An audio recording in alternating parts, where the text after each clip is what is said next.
लेकर आते हैं, साथ ही आपके लिए बेहतरीन ट्रेडिंग कॉल्स भी लेकर आते हैं। सबसे पहले अपने मेहमानों से परिचय करवा दें। भाविक पटेल हैं ट्रेडबुल सिक्योरिटीज से, दिव्या गगलानी है एक्सिस सिक्योरिटीज से, जिगर त्रिवेदी है रिलायंस सिक्योरिटीज से। आप तीनों के पास आएंगे। सबसे पहले फटाफट से आज की टॉप 10 खबरें देख लेते हैं। गोल्ड की बात करें तो लगातार यहाँ पर रिकॉर्ड बनता दिख रहा है। आज पहली बार MCX पर सोना 57,000 रुपए के पार चला गया। चांदी यहाँ पर भी अच्छी तेजी आज दिख रही है, 68,300 रुपए के ऊपर चांदी कारोबार कर रही है। कच्चा तेल 7 हफ्ते के ऊपरी स्तरों पर अब सुस्ती दिखा रहा है। ब्रेंट क्रूड का भाव हालांकि अभी भी $88 के ऊपर टिका हुआ है। नेचुरल गैस जबरदस्त तेजी, 268 रुपए के आसपास नेचुरल गैस का वायदा ट्रेड कर रहा है MCX पर, फरवरी का वायदा।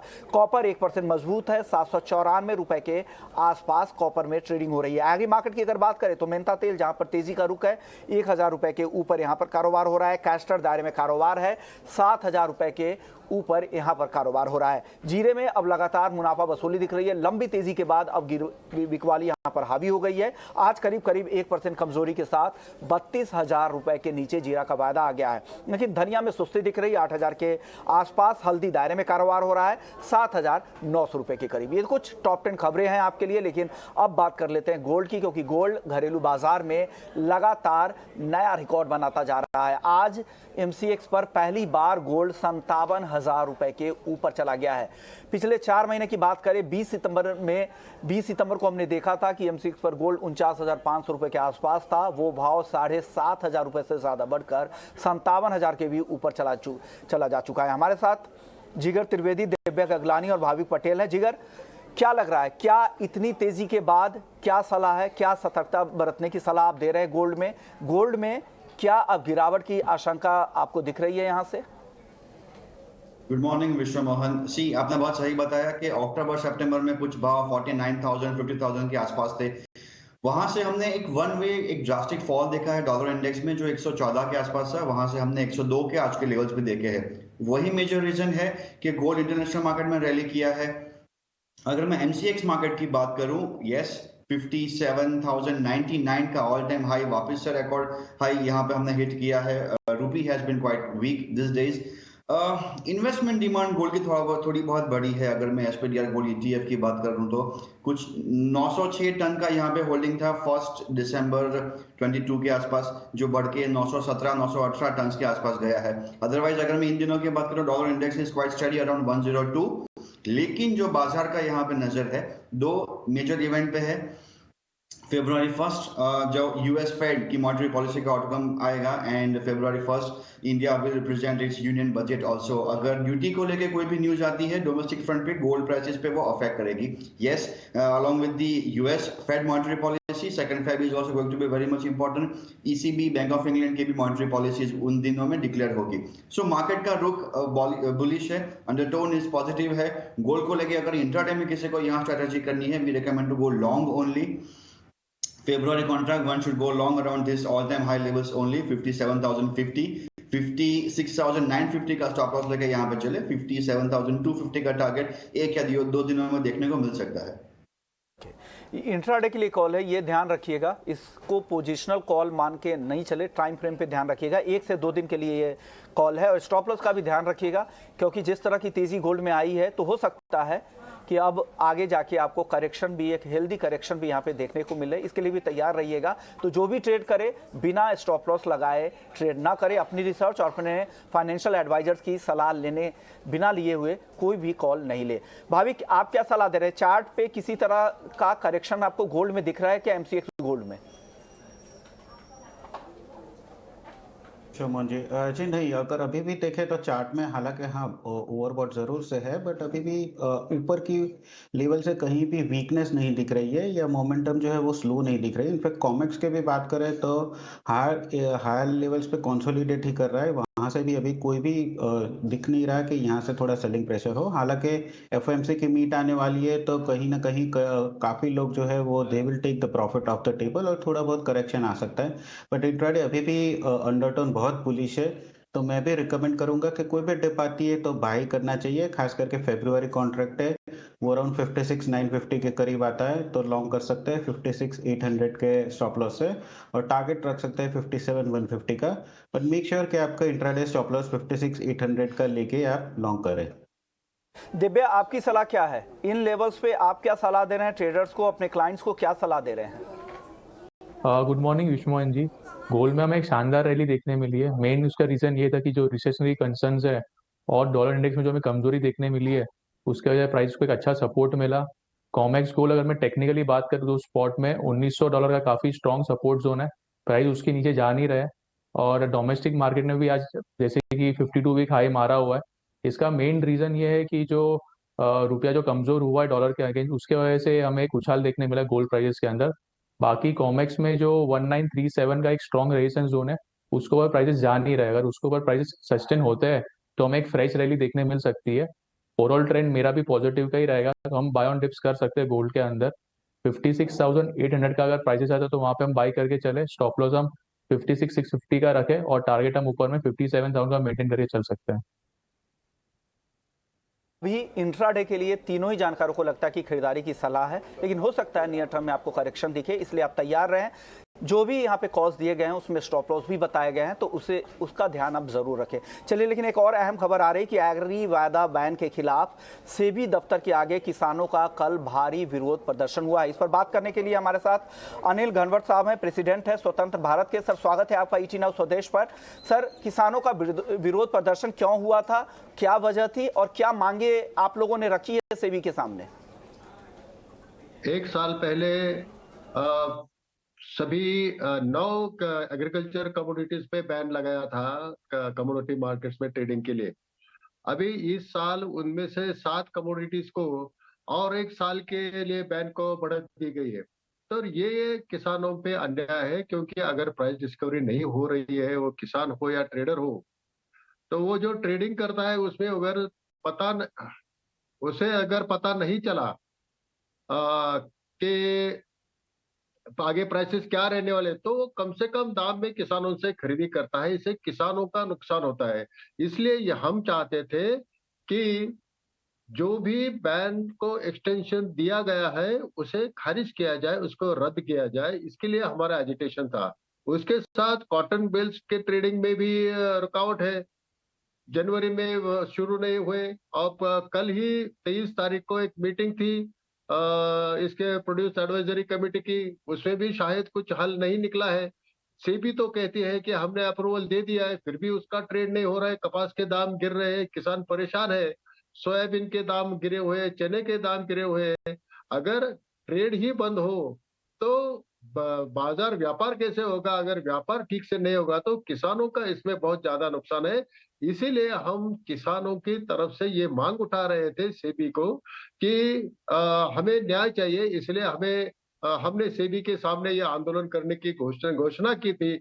और हजारों किसान महाराष्ट्र भर से इस आंदोलन में शामिल हुए थे। और सेबी के ऑफिस में जाके उनके जो पॉलिसी मेकर्स है उनसे हमारी बात हो गई है। लेकिन उनका ये कहना है कि भाई ये सेबी का डिसीजन नहीं है, हमें तो गवर्नमेंट के ऑर्डर्स थे। तो सेबी एक ऑटोनोमस बॉडी है ऐसा हम समझते थे। लेकिन कल पता चला कि सेबी अपने खुद के हिसाब से कुछ भी निर्णय एग्रीकल्चर कमोडिटीज के बारे में नहीं ले सकता। जैसे डायरेक्शंस सेंट्रल गवर्नमेंट देगी वैसे ही उनको काम करना पड़ता है। और जी जी, वो खुद का कुछ निर्णय नहीं ले सकते हर बात। हमने कहा कि भाई वो जो ऑर्डर आपको मिला है गवर्नमेंट से उसके कॉपी हमें दे दो, तो वो भी नहीं दे सकते। वो भी हमें पूछना पड़ेगा ऊपर, आप हमें एक एप्लीकेशन दे दो और अगर सेंटर कहता है कि इनको एक कॉपी दे दो तो हम देते हैं। इस तरह से अगर सेबी काम कर रहा है और पूरे डिसीजंस अगर गवर्नमेंट ही ले रही है तो सेबी का क्या काम है यहाँ पर? ओके, तो घनवट साहब, अब अगला कदम आप लोगों का क्या होगा? आप स्वतंत्र भारत की तरफ से, किसानों की तरफ से, अब आपका अगला कदम क्या होगा? सेबी दफ्तर के आगे तो आप लोगों का प्रदर्शन हो गया, उनके अधिकारियों ने आपसे बात भी की, लेकिन आगे आप लोग क्या करने वाले हैं? अब क्या अगला कदम होगा आप लोगों का? अभी हमने तो डिमांड रखी है और हम इंतजार करेंगे। सेबी ने हमें ये आश्वासन दिया है कि वो हमारी जो मांग है वो सेंट्रल गवर्नमेंट को फॉरवर्ड करेंगे और वो रिकमेंड करेंगे कि ये जो 7 कमोडिटीज के ऊपर एक साल के लिए बैन बढ़ाया गया है उसको रोका जाए। ऐसे रिकमेंडेशन सेबी हमारी तरफ से उनकी तरफ से भी करेंगे, क्योंकि सेबी नहीं चाहती कि इस तरह का बैन लगा रहे। तो वो करेंगे। जो भी ऑर्डर उनका दिया था, हमने एप्लीकेशन दे दिया है, उसका एक नोटिफिकेशन मिलेगा।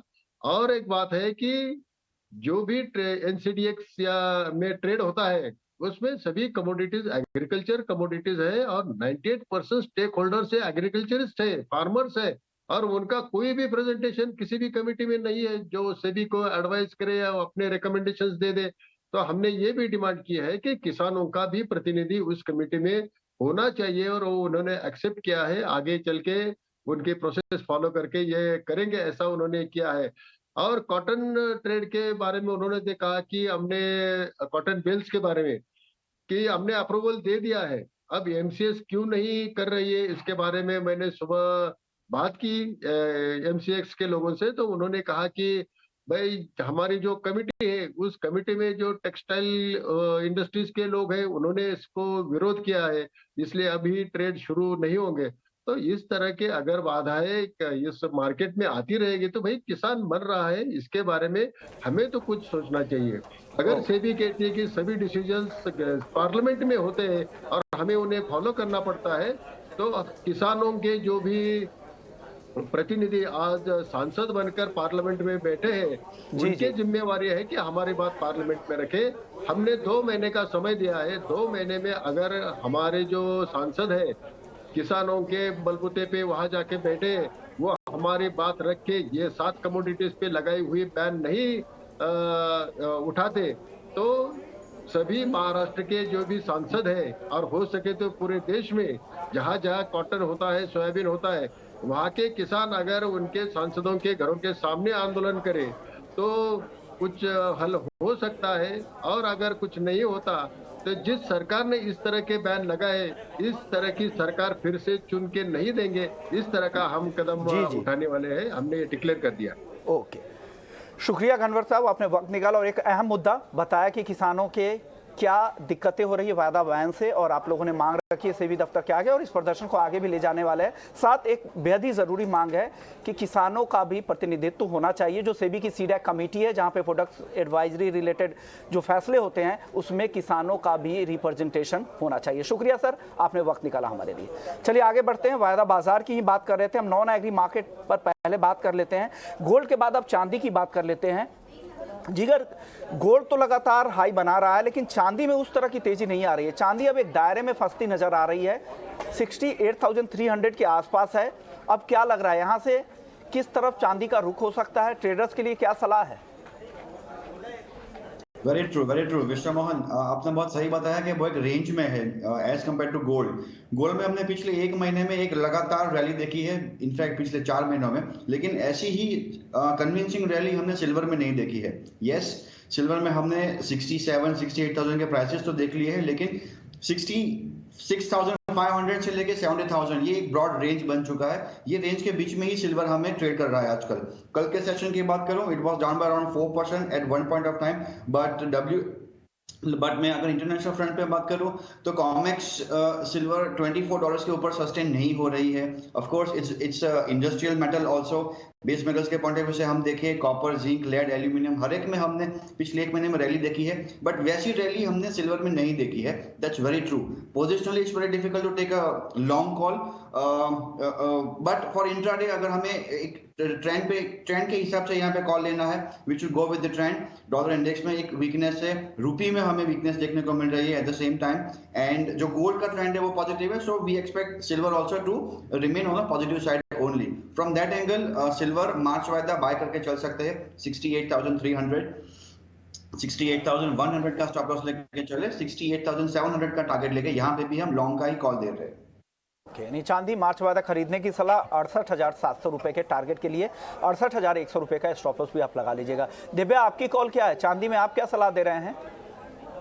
मैं भी एग्री करता हूँ कि सिल्वर भी एक रेंज में कारोबार कर रहा है, काफी ऑलमोस्ट 1 महीने से ऊपर 67,000 से लेकर 70,000 के आसपास। पर हम देख सकते हैं कि लोअर बैंड जो है 67,000 का लेवल, वहां पे हमें अच्छी खासी बाइंग देखने मिल रही है, तो हमें प्राइस एक्शन को फॉलो करना चाहिए। तो अगर करेक्शन आ जाए तो हम बाय करके चले, 67,800 के अराउंड बाय करें, स्टॉप लॉस हम 67,400 का रखें और टारगेट हम ऊपर में 68,400 का एक्सपेक्ट कर सकते हैं।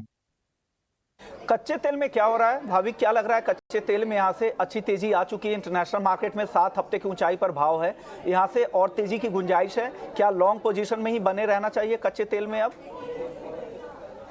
जी विश्वमोहन जी, आई थिंक जब तक 6400 नहीं आता है तब तक मुझे लग रहा है कि अभी भी कच्चा तेल के जो ट्रेंड है वो बुलिश है। इनफैक्ट लास्ट 10 दिन से अगर देखें तो कोई भी इंट्राडे भी करेक्शन आता है तो वो सस्टेन नहीं हो पा रहा है और वहां से हम देख रहे हैं कि तेजी आ रहा है, क्योंकि अभी भी अगर फंडामेंटल्स देखें तो बहुत स्ट्रांग है। जहाँ पे चाइना पे रीओपनिंग केसेस बढ़ रहे हैं बट फिर भी डिमांड उधर ज्यादा है। दूसरी तरफ रशिया का अभी देखें तो जो उनका एक्सपोर्ट हो रहा है वो बहुत कम हो चुका है और आगे जाके भी आईई और ओपेक दोनों ने बोला है कि डिमांड जो है वो बढ़ सकती है। और यूएस में भी अभी स्ट्रेटेजिक पेट्रोलियम रिजर्व बंद हो गया है तो अभी वो भी रिफिल करने के लिए, तो आगे जाके मुझे लग रहा है कि क्रूड यहाँ से हमें कहीं ना कहीं 68 से 7000 के रेंज दिख सकता है। इंट्राडे की बात करें तो इंट्राडे आई थिंक नीचे 6640 6630 के करीब आता है तो बाय कर सकते हैं 6750 6770 के टारगेट के लिए, और स्टॉप लॉस रख सकते हैं 6560 का। जिगर आपकी कॉल क्या है क्रूड और एनजी में, और ऑप्शन में अगर कोई कॉल है तो वो भी बता दीजिएगा। सी विश्वमोहन, क्रूड की अगर मैं पहले बात करूं, पिछले 10 सेशन में हमने क्लियरली देखा था 6200 से 6700 का प्राइस वन वे रैली देखी थी। सो थोड़ा कॉशन रहना थोड़ा एडवाइजेबल है। At the same time IEA and OPEC इन दोनों ने बुलिश आउटलुक दिया हुआ है for 2023, saying that the reopening of the Chinese economy really will boost the demand. At the same time अगर मैं सप्लाईज की बात करूं तो ईयू है, G7 कंट्रीज है, they are all going to set cap prices of refined Russian products starting from February. So positive negative दोनों news है। यहाँ पे डॉलर इंडेक्स में भी एक हमें वीकनेस देखी थी इन दिनों। सो ऑलरेडी हमने देखा है कि प्राइसेस में रैली हो चुकी है, प्राइसेस में पुल बैक आ सकता है, but still the outlook is positive at least for intraday. So crude की अगर मैं बात करूं, February contract one should go long around 6650 6600 stop loss लेके चले, 6750 का यहाँ पे टारगेट एक एडवाइजेबल रहेगा। नेचुरल गैस की हमें बात कर ले, नेचुरल गैस हमने देखा था कि 572 से वन वे 260 तक का एक फॉल देखा था। सो ऑलरेडी अब हम देख रहे हैं कि डेली बेसिस पे गैप अप गैप डाउन हो रहा है, बहुत ही वोलेटाइल कमोडिटी है। And I will stick to the charts in natural gas. So natural gas में अगर जनवरी कॉन्ट्रैक्ट बाय करना है 278 के ऊपर प्राइसेस मिलते हैं, then only one should go long. 270 stop loss, 290 and 295 these are the targets. Okay, यानी फ्यूचर्स भी खरीद सकते हैं नेचुरल गैस की, और अगर ऑप्शंस खरीदना है तो 280 के स्ट्राइक की कॉल ऑप्शंस आप खरीद सकते हैं। 19 के आसपास का लेवल चल रहा है, 15 का स्टॉप लॉस लगा ले, 28 के टारगेट के लिए वेट कर सकते हैं। दिव्या, आपकी कॉल क्या है क्रूड और एनजी में आज? जैसे कि अभी सर डिस्कस किया कि क्रूड में अच्छा खासा एक रैली आ चुका है, पर मैं टेक्निकली बात करूँ तो टेक्निकली 6750 के ऊपर प्राइस सस्टेन कर नहीं पा रहा है। तो जब तक प्राइस इसके वो नीचे कारोबार कर रहा है तब तक मेरे हिसाब से हायर लेवल पे हम सेलिंग कर सकते हैं। तो 6500 का जो पुट ऑप्शन है वो 180 का अराउंड बाय करे, स्टॉप लॉस हम 150 का रखे और टारगेट हम ऊपर में 220 का एक्सपेक्ट कर सकते हैं। और नेचुरल गैस की बात करूँ तो काफी वोलेटाइल कमोडिटी है वो। यूएसए में अभी रिपोर्ट आया था कि जो फ्रीपोर्ट एलएनजी टर्मिनल है उनका जो रिपेयर है वो हो चुका है, और अभी वो लोग यूएस ऑफिशियल से परमिशन लेने वाले रीस्टार्ट करने के लिए फैसिलिटी को।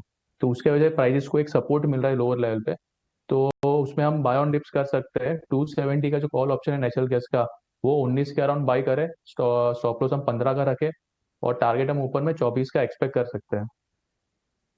कॉपर और एल्युमिनियम, इन दोनों में अगर इंट्राडे में किसी को कॉल लेनी हो तो क्या स्टॉप लॉस लगाए और क्या टारगेट है कॉपर एल्युमिनियम में? अब मुझसे आप सवाल पूछ रहे हो?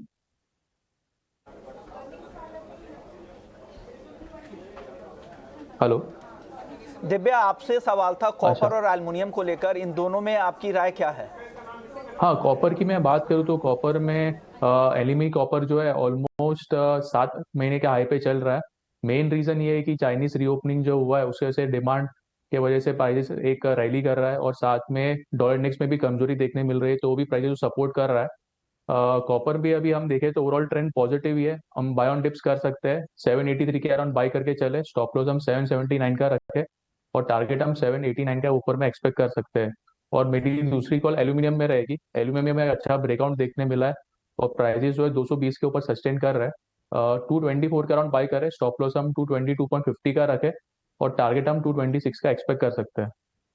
कॉपर और एल्युमिनियम खरीदने की सलाह है। जिगर, आपकी टॉपिक क्या होगी? अगर कोई एक काउंटर अगर चुनना हो तो आप क्या खरीदारी की सलाह देंगे बेस मेटल्स में?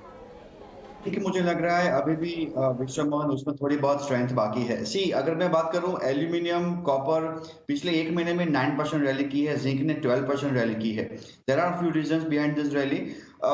एक तो डॉलर इंडेक्स में वीकनेस देखी गई थी। China has injected liquid in the system ahead of the lunar new year, and ahead of the lunar new year हमने लास्ट मोमेंट बाइंग भी देखी थी। On the top of all this things जो balance sheet है इनकी according to world bureau of metal stats वो deficit में है। सो these are all positives for base metals, that's why we have seen a sharp rally in base metals. जैसा कि मैंने बताया जिंक में हमारा यहाँ पे बाय रिकमेंडेशन है। Zinc February contract one should go long around 298 296 का स्टॉप लॉस लेके चले 302 304, दैट्स अ टारगेट। भाविक, आप कॉपर में आपका टारगेट क्या है इंट्राडे के लिए? अगर किसी को कॉल लेनी है इसमें तो आप क्या टारगेट की सलाह दे रहे हैं यहाँ पर कॉपर में? 789 के करीब मैं रिकमेंड करूंगा लॉन्ग की, और 797 का टारगेट रख सकते हैं और इंट्राडे स्टॉप लॉस रख सकते हैं 784 का। भाविक, जीरे में क्या हो रहा है? लगातार अब इकबाली हावी हो गई, कितनी गिरावट और दिख रही है चार्ट पर आपको जीरे में? देखिए जीरे में हमने स्टॉक में देखा था कि एक बहुत अच्छी रैली आ चुकी थी, क्योंकि ऑलरेडी अगर हम देखें तो यहाँ पे माल बहुत ही कम था, और अभी अगर देखें तो एक अच्छी करेक्शन आ चुकी है। मुझे लग रहा है कि ये करेक्शन 30,000 के नीचे नहीं जानी चाहिए, क्योंकि अभी भी अंडरटोन बहुत बुलिश है, फंडामेंटल्स अभी भी बहुत बुलिश है। अभी थोड़ी बहुत जीरे की फसल आ रही है, बट अभी भी आगे जाके भी एक्सपेक्टेशन है कि ये साल में, पूरे साल में जीरे की जो सप्लाई है वो कम ही रहेगी डिमांड के कंपैरेटिवली। चाइना भी ओपनिंग है तो एक्सपोर्ट भी बढ़ सकता है। तो मुझे लग रहा है कि कहीं ना कहीं 30,000 के करीब अगर आता है तो वहां पे एक बॉटम बन सकता है, और वहां से वापस एक बार बाय की शुरुआत हो सकती है। चलिए, लेकिन अब एक वक्त हो गया एक एक्सक्लूसिव खबर का। आपको बता दें कि एफसीआई इस हफ्ते खुले बाजार में गेहूं बेचना शुरू कर सकता है। 20 लाख टन गेहूं बेचने की तैयारी चल रही है। गेहूं की कीमतों पर लगाम लगाने के लिए ये पहल हो सकती है। हम जानते हैं कि गेहूं की कीमतें लगातार रिकॉर्ड ऊंचाई पे है। यूपी, दिल्ली, एनसीआर की बात करें तो 3,050 रुपये प्रति क्विंटल का भाव चला गया है। एक साल में 20% तक की तेजी आ गई। इस वजह से एफसीआई अब खुले मार्केट में गेहूं की सप्लाई बढ़ाएगा ताकि दाम में कुछ नरमी आए, क्योंकि नए सीजन के आवक आने में अभी वक्त है। शुक्रिया जिगर आपका, दिव्या गगलानी आपका, भाविक आपका, आप लोगों ने वक्त निकाला और बेहतरीन ट्रेंडिंग हाउस दिए।